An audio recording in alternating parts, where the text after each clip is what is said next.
Hi, on today's podcast, we're going to chat about fast food, Sunday roasts, the Houses of Parliament, affordability of home purchase, and at the end, we may have a little financial tip. So enjoy.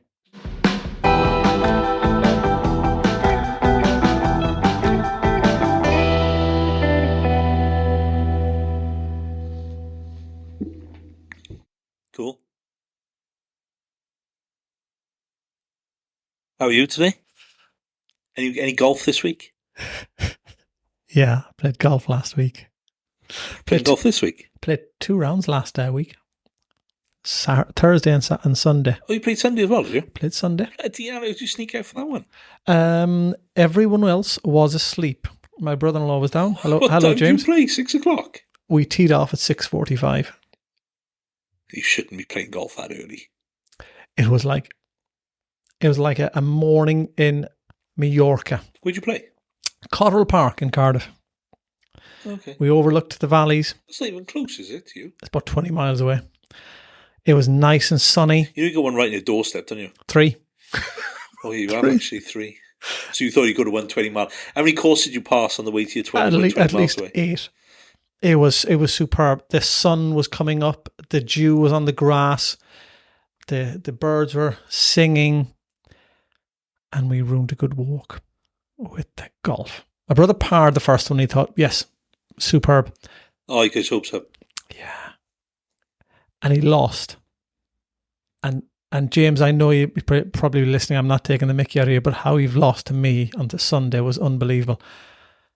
There's more bunkers in Cotterell Park on the button course now after me on Sunday than there was at the start. But it was horrible. Near the end, about the 14th hole, it just started to rain. And that's my excuse for everything going off left, right. But we were lucky. We got out early, finished early.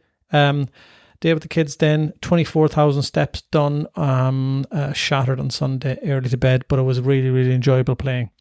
And I've realised that the more I play, the worse I am getting at golf.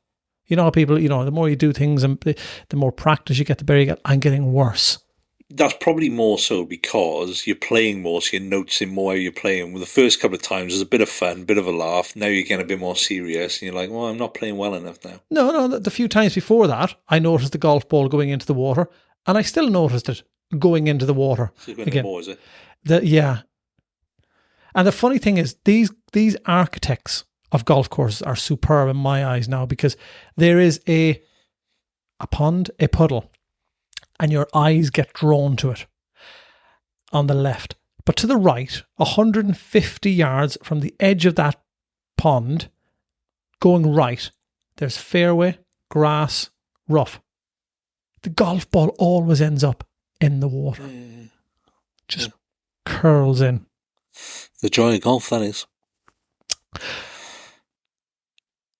I know it's a boring subject. We're talking about this cost of living, cost of lifestyle crisis. 2 half-year numbers came out the other day, last week. Domino's and Greg's. So basically, fast food. 2 ends of the spectrum of cost. Domino's half-year numbers. Revenue increase 19.6%, and Greg's 21.5% increase in sales from last year. What's the pre-tax profits? 63.7 million. So, what numbers? People are complaining about. Did they give reasons why they think their numbers are going up? People are spending more money.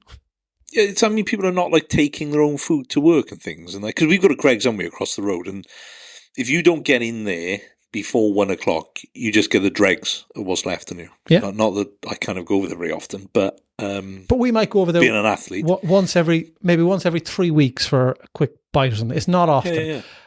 But if people are complaining about not having money, these meal deals, and you go and a bottle of pop, a whatever sandwich you have, a packet of crisps, and then the enticement of all the cookies or the sausage rolls, it's £7 gone. £7 times 5 days a week is 35 quid. That's 70 quid every 2 weeks. That's 140 quid a month. It's like obviously we got a freezer in the office where I keep my meals, which I make myself at home, and they cost me less than £2 a meal to make. Convenience, time. Doesn't take me long though. But that's the whole thing. I get it though. Convenience. People can't cook. 2 people are lazy. 3 people are just very lazy. Do you know what I cooked yesterday? I should have brought it into you. I know you wouldn't be able to eat it. My sister-in-law came down the weekend. Hello, Kat. So I'm not going to rip you like I ripped James. And she brought down banana cake, banana loaf. Oh, I like banana loaf. I made it yesterday. First time ever. They give you the recipe, did they? Yeah. Or did you Google it? No, she gave it to me, and it was from a baby-led weaning recipe. So really soft then. Really soft. Right. Well, I suppose it should be soft, but I suppose. You overcooked it a bit, didn't you? Of course I did. It wasn't the worst. In fairness to my wife, she's turning into me a bit. She had a bit and went, that's not the worst. Years ago, she would have. Not the worst. Yeah, but that's exactly what I'd say. And I said, you're turning into me. She went, no, for a first effort, right, that wasn't bad. I missed putting some spice or something into it, but it wasn't bad. The only bad downside of it is, when my sister-in-law was there, I went, what's the calories? And she went, a slice is 203 calories. I went, Jesus, that's like, more than a bar of chocolate. Little slice of heaven, though. Oh, yeah, but it's supposed to be healthy, isn't it? A banana loaf. Nothing Who healthy. says bananas are healthy apart from if you read the government guidelines? People still think that actually eating grains and all that type of stuff, cereals, is actually good for you, but it's not. It's all outdated. Here's one for you. Food. Gluten, well, I'll finish up. Inflation, they said the last day. Food price inflation, 13.4%. Is there a new inflation now? But pub in Kent, right? Yeah, go on. Just go back to those. So Domino's is really expensive and actually not particularly great pizza. Yes. And they've seen that much uplift in. Do you know what I reckon a big part of that will be as well is that there's more Deliveroo, Uber Eats drivers as well. Yeah. Because we've got one over on our estate at Domino's, and there are so many delivery drivers going back and forth. Same with the chip shop, same with the Indians, same with the Chinese. But no one really ever goes to the Subway. That never seems busy. That's just mad. Because they're expensive. We go into McDonald's. You can buy about 10 of those type of pizzas in Aldi or Lidl. Yeah, we go into McDonald's maybe on a Saturday or Sunday, me and the little man, and he'll have a flatbread in the morning, £1.49. I'll have a double espresso, $1.29. And we'll sit down. He'll play on the games there, and there is a single segment for Deliveroo, Uber drivers, whatever. They just come in. Constant, isn't it? They've just got their helmets still on. They just look for the numbers that go beep and they're gone. Disabled bays. Anyways, pub in Kent, right? Called the Queen's Head. It's offered a week and a half ago, 2 weeks ago. It said it offered diners the chance to enjoy a Sunday roast without the worry of cost. So they hosted the first pay what you can afford roast. I'd love to know how that turned out, because we talked about this. Right. Some people would go in and they go, I feel a bit guilty now. I'm going to give them 12. How much would you pay for that Sunday roast if they said to you, here's the bill, wipe it, just pay what you can afford? What would you give them? Pay what you can afford. I didn't hear that bit of it before. Well, that's different, isn't it? But if I had to pay whatever for it, how many of us are eating? Let's say there's 4 of you. 4 pence. Is that awful? If you just say pay what you want, I'm going to pay 4 pence. But pay what you can afford. To most people working that out now. Like in reality, I probably if you can afford 60 quid. Because that's what a Sunday roast is. You could afford 40 quid. 40 quid. So I would, in reality, if I kind of took my normal hat off, whichever it is, and actually put on a sensible hat, I'd probably say the very minimum tenner each. I think you have to. Sunday roast, yeah. Do you think some of them are going? Some people will pay 30 quid, me because they won't get a lot, and someone will pay a fiver. I don't know. I think it all comes down to the type of person you are in a way, because some people would be too embarrassed to pay too little, won't they? Yeah, they would. I think they actually would. Interesting concept. I'd be interested to know what the kind of average spend per head. They said it was a one-off trial. Right? They didn't release what their average spend per head was. No, that'd be interesting. Might try and reach out to them. Right, what's the best roast then? Or meat? Well, yeah, because all the other stuff is. slow cooked lamb shoulder, Okay. and then beef. Beef, yeah. Pork, don't really like anymore. Chicken, You can have it on everything. yeah. Lamb, but it's got to be like a 6 to 8 hour slow cooked shoulder of lamb with a bit of rosemary and garlic and olive oil and in the oven, 160 degrees. We've just been talking about people that can't afford to spend 10 minutes making a sandwich. They're not going to do 8 Lamb's hours. Expensive. Yeah. Trimmings then. What do you put on? You got to have a Yorkshire, Standard, yeah? whether it's beef or not. Yeah. Roast potatoes. Do you like a pigs in blanket? No. Like a bit of stuffing. Well, okay. Cauliflower cheese. I was going to say your cauliflower cheese. Like cauliflower cheese. No? No. Carrots, peas. Yeah, meat and 2 veg, man, yeah. Yeah. Broccoli. Got to have a good gravy. Can't be a bisto, though. True. I like a nice homemade gravy. Yeah. If it's a bisto, I won't have it at all. My wife's testament to that. She'll tell you. She makes really good gravy with the roast. Do you ever freeze leftover gravy? No. Because there's none left over. No, there usually is loads, actually. Never freeze it, though. But I can't stand bisto. I can't stand instant gravy.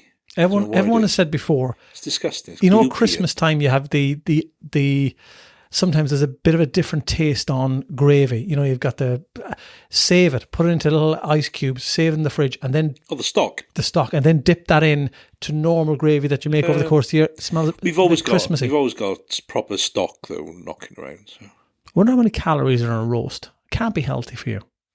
Oh, it'll be 1,200-1,400. I would have thought. She's the roast potatoes, isn't it? And depends. You go the ones Toby Carvery's on the 2,500 extra large plates. The extra large plate, but you can get. There's a trick to Toby Carvery. Of course, there is. I mean, you go up and they're like, "Oh, which meat?" You're like, "Oh, I'll have the ham, please." You slice the ham. Oh, actually, I'll have some turkey as well. By then, they've given you a massive slice of the one meat, see, and then they're a bit like, "Oh, I don't know what to do now." So if you get it right, you can actually get some good portions of meat in there. That's not the tip we're going to say at the end. That's the thing they won't give you lots of, is it? And you can't over stuff the plate initially with loads of veg, is it? Because everyone just goes up and goes, no, just go up and down and up and down. I have loads of roasts, normally roast potatoes. I like a roast potato. 27 is my record years ago in Toby Carvery. 27 roast potatoes. I don't really like a Toby Carvery. It's a little bit of a car crash, the whole meat thing. It's all a bit dry. The veg is all a bit dry. The cauliflower cheese doesn't really have any cheese left on it. And generally all a little bit tasteless, if I'm honest. I don't really like Toby. I don't even know how much it is anymore. If I had Toby Carvery, I'd probably have something off the main menu, like a burger or something. What I did do that, actually, I went to one recently like that, where they actually had a pizza oven there, so I had pizza instead. I didn't fancy having the roast. Did you hear lately? This is flowing so well. If it's in the news, today. Probably not. Right, fair enough. It is in the news when you're talking about restaurants. There's the restaurants, not restaurants in the House of Parliament are reducing their hours of work in there because they're down they're short 38 chefs. 38 chefs? Not waiting staff. They're short 38 chefs, which accounts for the 650 MPs, and they've got some like 14,500 pass holders. I presume that's ex people that can come in and out, and they said visitors. Do you pay for that food, or is that who bloody knows? It's probably, if they do pay, it's probably subsidised. But 38 chefs. Mind you, I can't imagine. How many restaurants are in there? Paying for anything. The Monday Club, the Tuesday Club. Wow, it's just like. Wow. How many of them actually go in there? You see, there's nobody. I'm presuming it is subsidised by somebody. And I can't imagine the politicians pay for it. They don't pay for a lot, do they? No, they don't pay for a hell of a lot, in fairness. No, they don't give a lot back either, do they? Well, let's not get into that. Yeah, they give they do clinics. They do clinics when they're running for re-election, so they do give a bit back. What would you like me to pretend I'm interested in to listen to you to get your vote? Oh yeah, and they're probably very good at acting, then, aren't they? Do you know what I mean? But they're not rubbish. They're not short of a pound or two, are they? And I could be wrong now. They can vote on their own pay rises.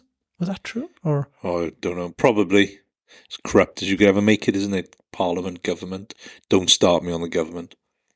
Don't think I'd ever be a politician. Well, I couldn't. I don't have the relevant paperwork, but otherwise. Well, you'd have to be open to commit fraud, wouldn't you, if you're a politician? That seems to be the general rule of thumb, doesn't it? No, just lie. Get your mates in. Just lie and just deny it all in later. And going on to pay, right? House prices. Well, you know more about this than me. I don't know a lot about this stuff. But there was something on some thing that came through on an email the other day that the affordability ratio of average house prices, and it showed it 1999, it was, I presume, a 4 to 1 in terms of the value of the house, the cost of the house versus the person's salary or income. Times. Yeah. Okay, yeah. Now it's 8.4 in England and 6.4 in Wales. So it's, is that making it less affordable for people? Yeah, because prior to the interest rates going up, you'd probably get anywhere in the region of 4.5 to 5.5 times, depending on income, outgoings, etc. Some lenders obviously have stretched to the 5.5 times, depends on your income. But now, you're probably lucky if you get 4 times, really, income. So even based on those stats you're giving there, 6 and 8, you would have never really reached those anyway. Be a hell of a stretch. Do you know what I mean? Yeah. So, but it's getting worse. Do you know what I mean? Because and I think you showed this on a presentation you did a couple of years ago, wasn't it? That actually the speed that house prices have risen compared to income does not correlate whatsoever. Yeah. Does it? I can't remember the exact figures. You've probably got them somewhere. But for argument's sake, it was like back in the 1970s, wherever average income was like 15 grand or something, and it's now 28, but the house prices are probably 10 times what they were then. Yeah. So it doesn't kind of correlate. I think that 10 makes it was something silly. That yeah, something like 32 grand for the house and 16 grand salary, so makes sense. And then 28 grand against 320. Yeah, exactly. It was something. We'll do another one on that. But it was something ludicrous. I read I printed this out earlier on. Almost 8 million people on financial knife edge, which says almost 8 million people have been overlooked during the cost of living crisis and now on the brink of serious hardship. Blah blah blah. They only surveyed 4,000 people. They are asking them how are they coping financially, physically, and mentally. Of those 7.9 million adults of the UK's population said they tend to borrow money to maintain their basic standards of living rather than cutting back on essentials like food and electricity. It's getting worse and worse. But that's a weird one to say there. Instead of cutting back on food and electricity, you can't really cut back on those things. What you can cut back on is going to the pub or Greg's. Domino's or Greg's. Yeah. So that's kind of really badly written by which, is it? Was that by? Yeah, it is which. Yeah. That's really badly written because they're saying people should consider cutting back on their gas. You can't just cut back on your gasoline. It doesn't work like that. No, they may have borrowed money to maintain the basic standards, living standards, rather than cutting back on essentials like food and electricity. So they're borrowing more to keep going. You can't cut back on. Yeah, well, yeah, true, yeah.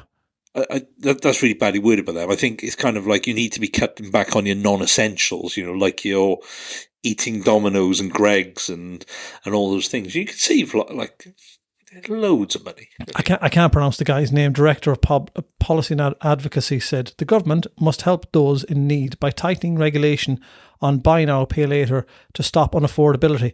I think the government are more concerned about getting 38 chefs in. Exactly, they're not concerned about that. Do you know what I mean? They're concerned about making everywhere a 20 mile an hour speed limit. Oh, let's not go Not there. really sure how that's helping anything apart from costing the government even more. It's going to increase sustainability of the world by using less fuel or pollution, but it's not going to increase your journey time, even though you're reducing your speed by a third. I would love to know, right, how much going slower reduces the carbon emissions and all that stuff which they talk about. Because I'm not convinced, right? Because here's a good example.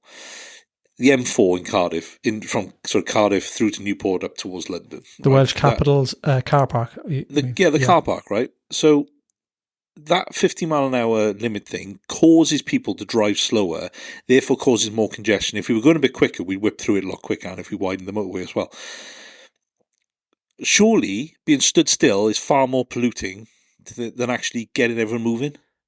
I think that, So but like maybe there has to be some. widening the. But then my car is this stop start. You know, when it stops, it automatically cuts out. That's annoying, isn't it? And I don't know. I've always had the impression that it takes more energy to kickstart to go. I have no idea. No idea anymore. I've given up even worrying about. And have you seen this? I don't know where I read it somewhere about the electric car drivers now are looking at taking the government to court over the fact that why should they have to drive at 20 mile an hour or 50 mile an hour on motorways, and so because they're not the ones polluting the earth.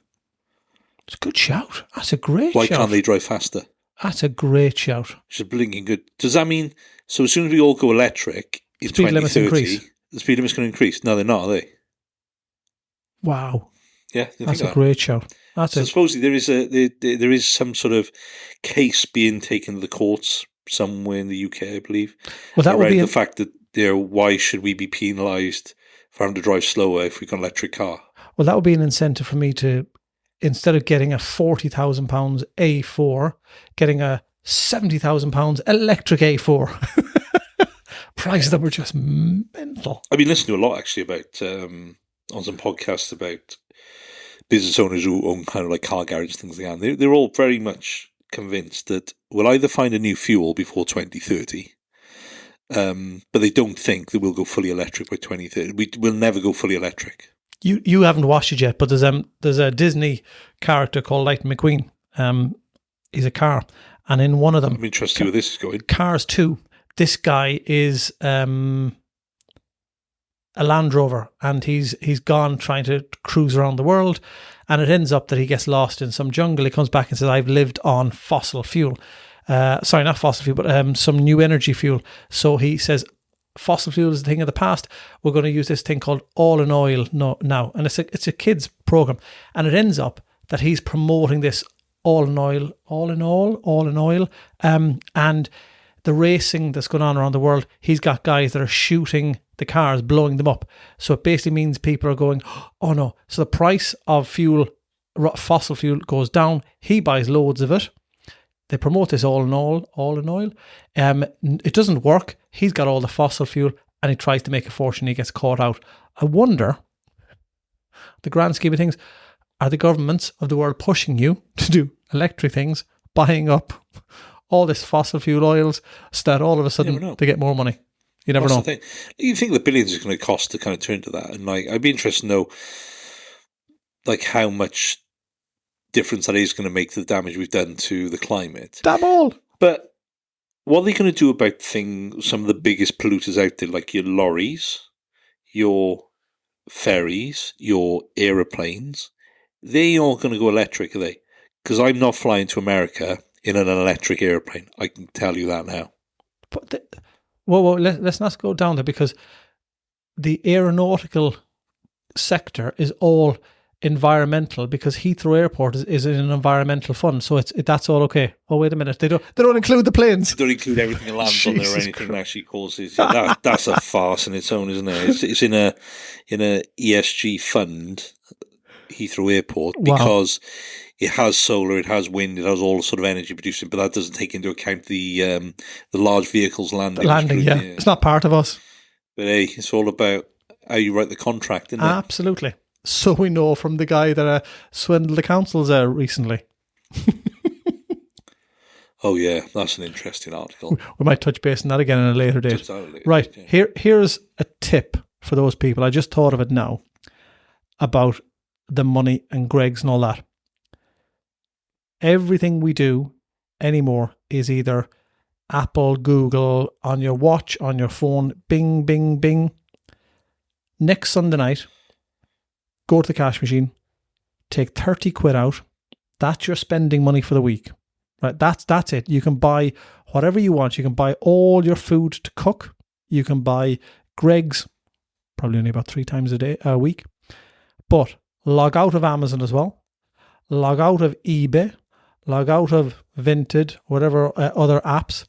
Close all notifications down on the phone like you do, and spend a week, Sunday or Monday to Sunday, living on that 30 quid if you can, and buying no